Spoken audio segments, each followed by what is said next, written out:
A última forma de construir campos potenciais que eu vou falar agora são os campos potenciais harmônicos. Tá? Então, campos potenciais harmônicos começaram a ser usados na robótica ali na década de 90. Foram propostos por Connolly e Gruppen, né, e a ideia deles é usar a equação de Laplace para definir o campo potencial. Né, e a equação de Laplace, a solução dela é chamada uma função harmônica. Por que se escolheu esse tipo de função? Porque campos potenciais, como os que eu falei antes, podem ter problemas de mínimos locais. Né? Por exemplo, quando tu está computando lá a força que atrai e a força que repele, se essas forças se equilibrarem, o robô para. Né? Então, e não chega no objetivo. A ideia de usar a equação de Laplace é que ela não gera mínimos locais. Né? Só que não é, né, não é tão simples é simples de computar, mas não é tão leve, né? É um método mais custoso. A solução da equação, né, demora mais para ser computada. A solução então de campos potenciais harmônicos exigem uma definição de condições de contorno, e aí algumas formas de definir condições de contorno são as condições de Dirichlet ou de Neumann, eu vou comentar sobre elas. Mas antes de entrar nelas, eu vou comentar, comentar um pouco sobre a equação de Laplace, o que significa, né? O que é isso aqui? Né? Isso aqui é o Laplaciano, né, dessa variável φ, que vai ser o potencial. Tá, vamos dizer que o potencial é φ. Laplaciano de φ é igual a zero, ou seja, né, a derivada segunda desse potencial é zero. Tá? E, bom, isso aqui é uma equação diferencial, eu posso ter, né, várias dimensões, e no nosso caso o potencial no grid ele tem duas dimensões, né? Ele tem a coordenada x e y, né, ou i e j, né, a vertical e horizontal. Cada célula tem duas coordenadas. Então, no nosso caso, isso aqui vai ser a derivada, né, do potencial, a derivada segunda do potencial na direção x mais a derivada segunda do potencial na direção y. Ou seja, esse somatório é igual a zero. Tá? Vou tentar mostrar em 2D o que seria. Então, no nosso caso, né, em 2D, a gente tem a derivada, vou chamar de P, sei lá, porque é uma forma de definir potencial. Derivada segunda de P na direção x, mais a derivada segunda de P na direção y, é igual a zero, né? Isso aqui são derivadas parciais. Isso em 2D. Em 1D seria, né, se eu só tenho uma dimensão, que vamos dizer que é x, seria, né, a derivada segunda do potencial em x é zero. Tá? Então, isso aqui em 2D, e é em 2D que a gente vai trabalhar, isso aqui em 1D. Ok? Eu vou mostrar, né, a ideia em 1D, que eu acho mais fácil. Vamos supor que aqui está o meu domínio, tá? E eu defino em alguns pontos desse domínio o valor de potencial, que vai ser a minha condição de contorno. Tá, então vamos botar, sei lá, em azul, valores de potencial. Aqui, isso aqui é o potencial. Tá? E aqui é o domínio, isso aqui é o x. Tá, em uma dimensão. Vamos colocar valores.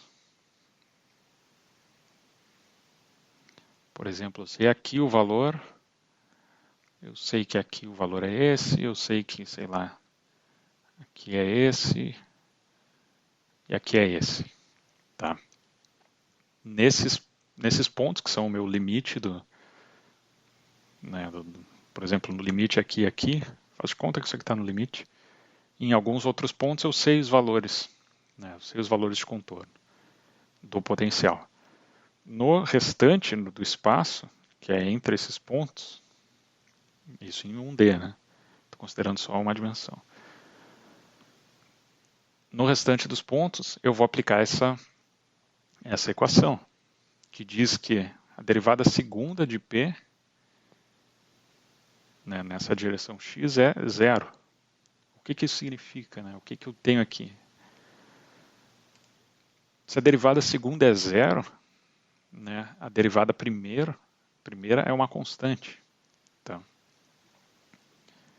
e se a derivada primeira é uma constante, então a função é uma reta. Né? Porque se eu tenho uma reta, derivo, eu tenho uma constante. Se eu derivo uma constante, eu tenho zero. Ou seja, nesse ponto aqui, vamos supor, em qualquer ponto que eu pegar aqui no meio, a derivada nesse ponto tem que ser uma constante. E aí em todos os pontos aqui, né, a derivada vai ser a mesma. Logo, se eu fizer uma derivada dessa derivada, vai dar zero. Ou seja, entre os pontos que eu não conheço, o potencial se comporta como uma reta. Tá? Ou seja, daqui a aqui é uma reta, daqui a aqui é uma reta, daqui a aqui é uma reta. A curva, né, essa reta vai depender das condições de contorno, desse valor e desse. Então, esse é o campo potencial. Isso aqui seria um potencial em uma dimensão. Se eu solto uma partícula qualquer, né, um ponto, e mando ele descer o gradiente, né, então o gradiente é a derivada primeira, né, ele vai, por exemplo, nesse setor vai vir para cá, nesse setor vai vir para cá, nesse setor vai vir para cá. Ou seja, em qualquer ponto, se eu seguir o gradiente, eu vou descer até o meu mínimo. Tá? Pode ser um mínimo local, nesse caso é um mínimo só. Se eu em vez de ter todas essas condições, se eu tivesse só uma condição, por exemplo, de potencial alto, deixa eu voltar aqui e apagar isso. Vamos supor que eu só tenho duas condições, né, de potencial, que eu vou colocar como condição de contorno. É um potencial alto, por exemplo, aqui, e um potencial baixo, que é aqui. Tá? Então, nesse caso, eu só tenho, né, um mínimo local. Okay? E aí, em qualquer ponto que o robô esteja, né, que eu coloque o robô aqui, ele vai descer em direção até esse valor aqui. Tá? E aí a ideia do campo potencial harmônico é essa. Tá? A gente vai definir condições de contorno. E aí as formas de definir através de condições de Dirichlet, a gente diz que no contorno, né, considerando o domínio sendo ômega, isso aqui é o domínio, é o contorno de ômega, a gente diz que potencial nesse contorno é constante. Então, condições de Dirichlet é o exemplo que eu coloquei ali. A gente define no contorno condições constantes e no resto do espaço a gente vai usar a equação de Laplace. Tá? Outra forma de condição de contorno é a de Neumann, tá? Que é diferente. Aqui a gente diz que aqui a condição, né, no contorno, ou seja, a gente diz que a derivada no contorno é zero. Ou seja, isso aqui, esse n é o vetor normal.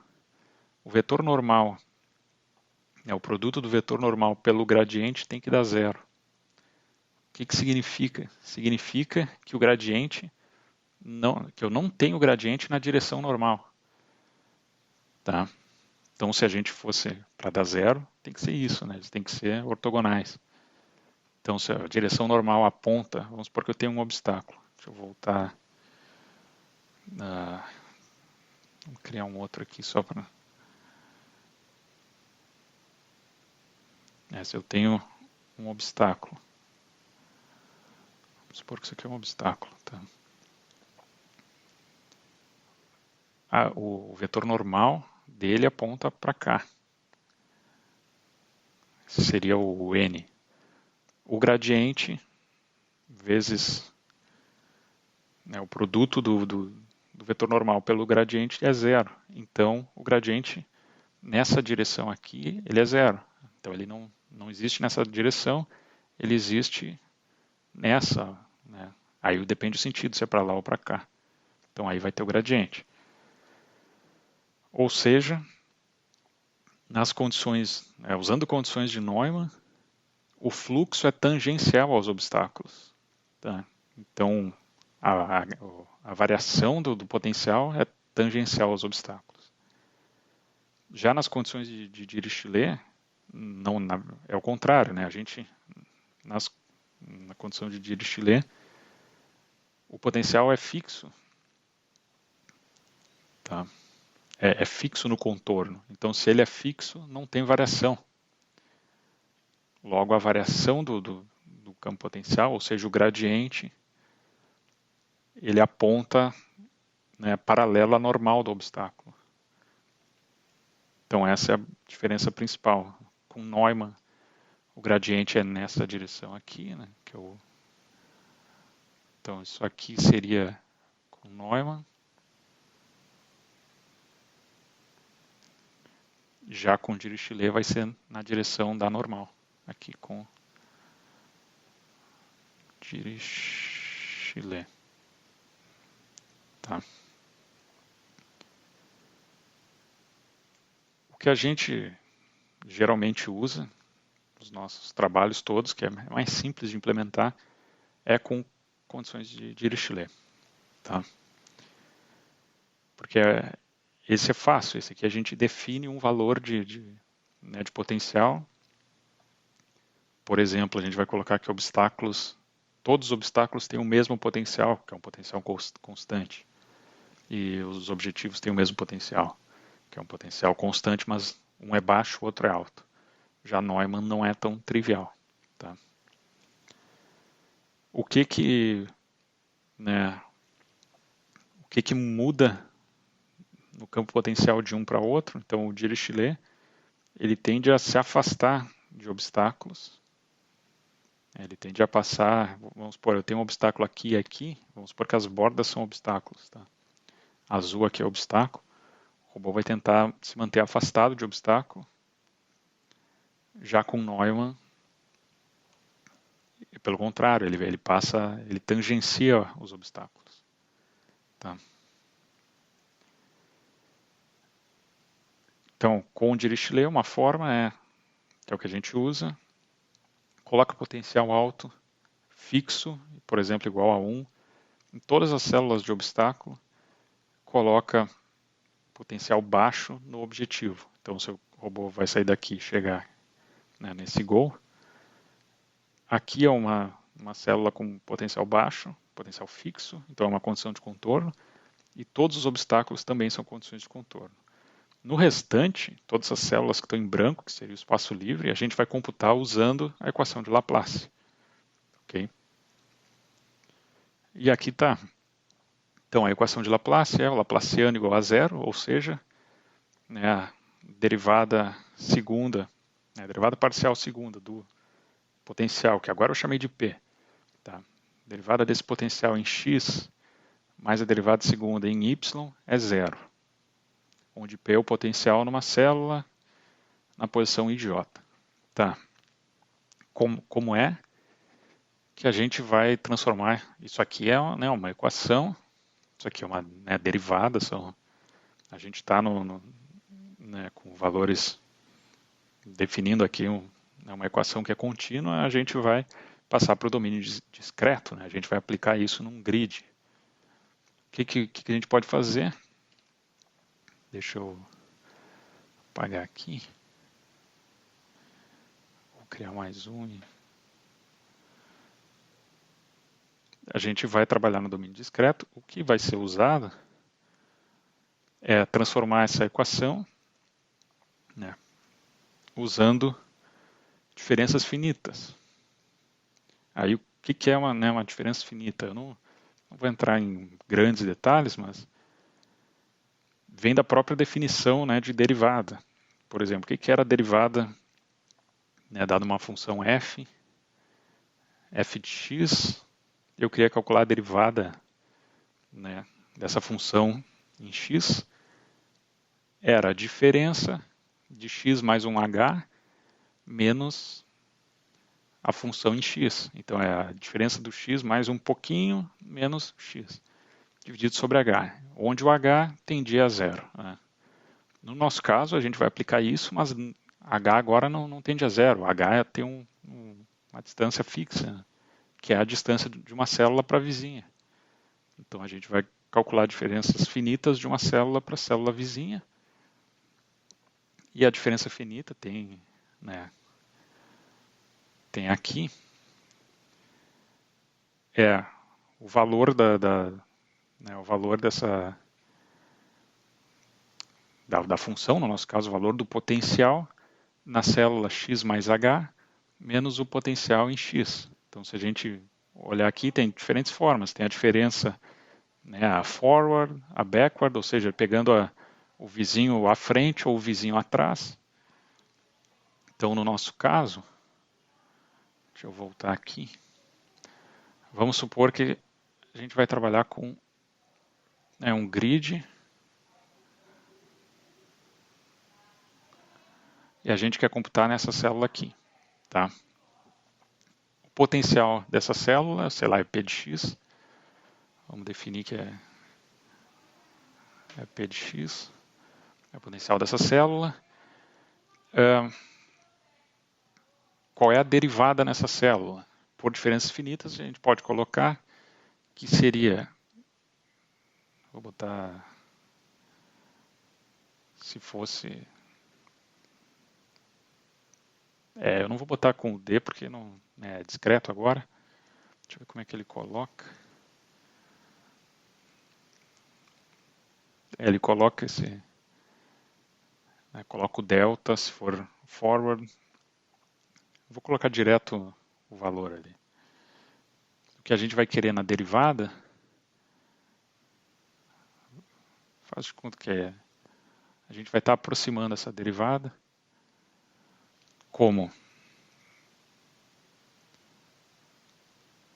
P de x mais 1 menos P de x seria sobre o Hzinho, o H aqui é 1, né? A distância entre células é 1. Então isso aqui tudo estaria sobre 1, não vou colocar. Então essa é uma aproximação com diferenças finitas da derivada nesse ponto. Tem essa aproximação, tem a aproximação pegando outra aproximação, P de x menos, isso aqui é um P de x menos 1. Tá, estou aproximando. Tá, em segunda ordem, o que seria?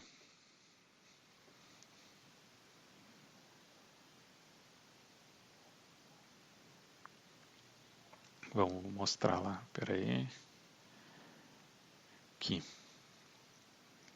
Aqui para baixo tem outras. Ó, segunda ordem. Ele pega a aproximação pela direita menos a aproximação pela esquerda. Divide por h. No nosso caso, o h é 1, né? Então vamos voltar lá. Aproximação pela direita menos a aproximação pela esquerda. Isso aqui vai dar P de x mais 1 menos P de x menos aí essa aproximação aqui pela esquerda, que é menos P de x, menos com menos, mais P de x menos 1. Esse termo aqui do meio eu vou apagar, porque isso aqui é menos 2 P de x.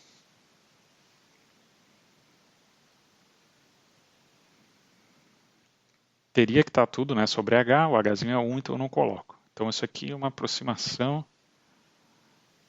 né, por diferenças finitas. Estou aproximando. A derivada, né, segunda nesse ponto, considerando aqui na horizontal. Né? Mas a equação, deixa eu botar aqui, de novo, a equação era D2,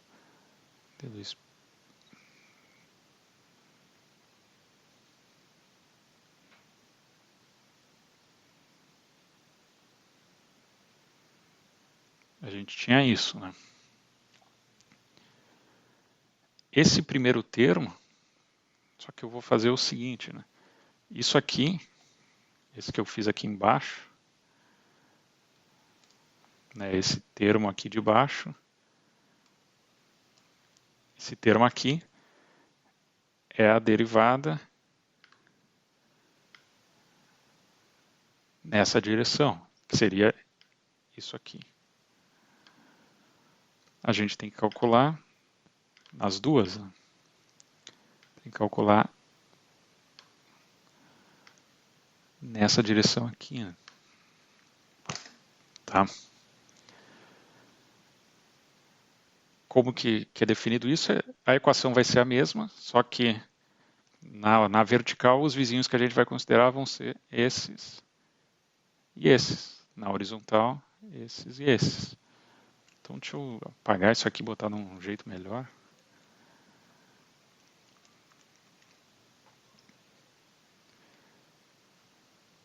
Vamos chamar aqui, esse aqui é o vizinho da direita.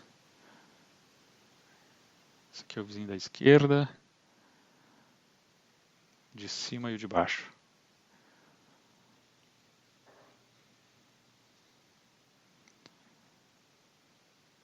Essa equação toda que eu botei aqui em cima, eu vou reescrever usando essa fórmula aqui de baixo. Tá, vamos lá. Derivada na direção x, que é essa direção aqui, é o p de x mais 1, que é o p de d, menos duas vezes o p de x, mais o p de x menos 1, que é o p de l. Esse termo é esse aqui, né? É isso aqui. O outro termo é, agora vamos considerar na direção y, p de c menos duas vezes p de x mais, vamos ver se cabe, p de p. Então esse aqui é o outro.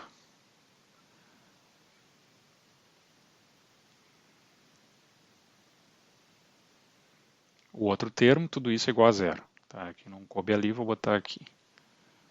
Tudo isso igual a zero. Então daqui a gente vai tirar aqui, se passar os p de x aqui para o outro lado, vai ficar 4p de x. Vou botar de outra cor, sei lá, vai preto mesmo.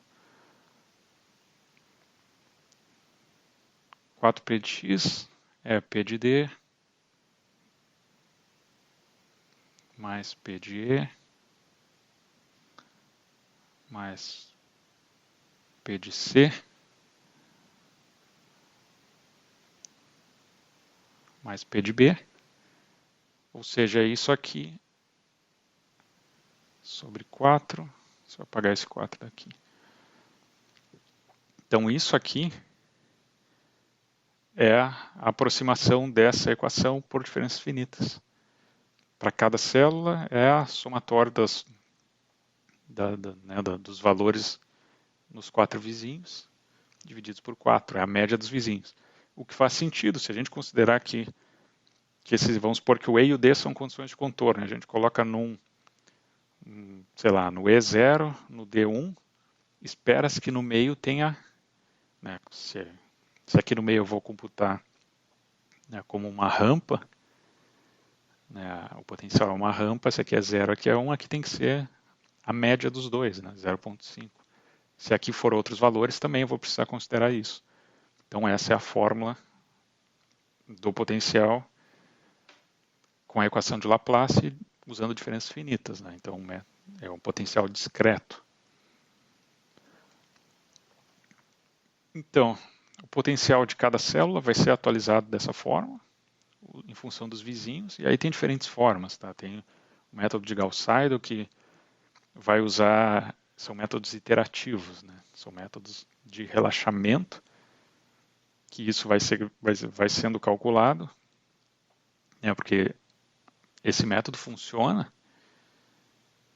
o valor, né, no final, no final né, do meu campo potencial, que eu defini as condições de contorno, eu tenho que ter esses valores. Isso tem que ser válido no final. Mas como que eu chego nesses valores se, por exemplo, no meu mapa eu ainda não sei quais valores eu tenho aqui em C, E, B e D, né? Se aqui não é uma condição de contorno. Então eu preciso chegar nesses valores. Como que vai chegar? Com um método de relaxamento. E aí tem diferentes métodos, um deles é o Gauss-Seidel, que simplesmente fica repetindo essa conta até convergir, ou seja, coloca valores de contorno e repete, repete, repete. Os valores vão ir mudando até que vão mudar cada vez menos e até que no momento vai parar de mudar ou vai chegar numa uma variação que é muito pequena, menor que um threshold, significa que convergiu o teu campo potencial. Esse é um método, Gauss-Seidel. Outro método é o SOR, né? Successive Over Relaxation. Tem uma variação, esse aqui converge mais rápido, mas a diferença de um para o outro é que o SOR, o valor do potencial pode variar, né, consideravelmente até chegar na convergência, já o Gauss-Seidel não. Quanto mais tempo, quanto maior é a quantidade de iterações, mais tu se aproxima da solução ideal, né? Então, relaxamentos parciais via Gauss-Seidel são soluções que estão próximas da solução ideal. Claro que quanto mais relaxamento, mais próximo fica. Né? Já o SOR não quer dizer que, né, que se tu deixou, sei lá, N iterações convergindo e deixar mais 10, que essas N mais 10, a solução vai ser melhor do que a em N. Não. Mas se tu chegar num limite suficientemente grande, aí ok, a solução é boa. Mas até chegar lá, aquela solução parcial não necessariamente é confiável. E a do Gauss-Seidel é um comportamento mais, né, mais linear. Só que é mais lento que esse aqui. Né? Então, o algoritmo, campos potenciais harmônicos, tu precisa atualizar o grid, coloca potencial fixo, né, se tu está usando condições de Dirichlet, potencial fixo alto para obstáculos, potencial fixo baixo para o objetivo. Né? E aqui a gente define alto como 1, baixo como 0. Pode ser qualquer outro valor, né? Mas isso vai simplesmente definir a escala do teu campo potencial. O potencial não vai sair fora de 0 e 1, se tu colocar os limites como 0 e 1. Agora, se fosse, sei lá, um valor x aqui como baixo e um valor y como alto, o teu potencial ia ficar entre x e y. Tá? Entre 0 e 1 vai ficar algo, né, 0 e 1. O resto da atualização, o resto das células atualiza com Gauss-Seidel ou SOR, fica iterando e vendo a convergência, então isso aqui é o potencial no instante t, isso aqui é o potencial no instante t mais 1. A partir de um momento a diferença vai ser muito baixa, aí tu pode parar. Depois que convergiu, o robô segue o gradiente descendente do potencial. Ok? E aí aqui, por mais que tu tenha um monte de obstáculos, qualquer lugar que eu coloque o robô, ele não vai ficar preso, ele vai seguir o fluxo aqui do gradiente até chegar aqui. Por quê? Porque isso é uma característica de campos potenciais harmônicos. Tá? Então, teoricamente, não tem mínimos locais. Eu falo teoricamente porque na prática podem ocorrer problemas. Tá? Um dos problemas é o decaimento de campos potenciais com condição de Dirichlet é muito rápido. Então, se a gente volta aqui, que tem um monte de obstáculos, tem um monte de obstáculos, e tem um objetivo só, a influência desse objetivo lá longe é muito baixa. Tá? Na teoria, se a gente fosse computar, né, matematicamente o campo potencial, né, com precisão, né, infinita, sempre haveria lá né, uma diferença de potencial que, se a gente seguir a direção do gradiente, vai levar o robô até aqui. Mas na prática, o que a gente pode acabar acontecendo é que, longe do objetivo, o potencial fica muito parecido. É esse achatamento, né, o flattening, que a gente diz. Eles ficarem tão parecidos que na hora né, esse valor de potencial está discretizado, por exemplo, num double. Né? Na hora que não tem mais diferença, né, tá no limite da precisão do teu número que tu está guardando, aí não tem mais gradiente. E aí, né, se tu não tem gradiente, tu não sabe para onde o robô vai, e aí o campo potencial falha. Tá? Então, é um problema que não deveria existir, mas devido às limitações que tem né, na representação dos números, ele vai acontecer. Então, esse problema de achatamento acontece né, com condições de Dirichlet, é uma das fraquezas do método. Já de Neumann, o problema é que o robô pode andar muito próximo de obstáculos. Né? Então, ele não vai ter aquele problema do Dirichlet, mas pode andar próximo de obstáculos e causar colisões. Nos nossos trabalhos, a gente sempre usa Dirichlet. Eu confesso que não cheguei a usar Neumann, tá? Porque tem essa característica que não nos é útil. Mas, né, com Dirichlet, campos potenciais funciona bem e, claro, depois de um tempo tu já sabe as condições que tu pode trabalhar. Ambientes muito grandes não é interessante usar campos potenciais, né? Mas é um método que é muito interessante para fazer navegação né, com o robô. Então, campos, né, funções harmônicas, né, campos potenciais baseados na equação de Laplace, satisfaz esse princípio que diz que criar mínimos locais dentro da região da solução é impossível, né, matematicamente é impossível, geram caminhos suaves, livres de colisão, usando, né,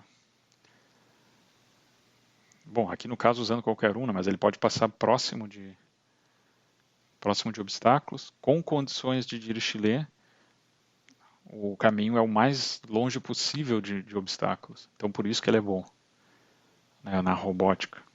E é um método completo. Se existe um caminho, ele acha. Mas é claro que né, ele sofre com problemas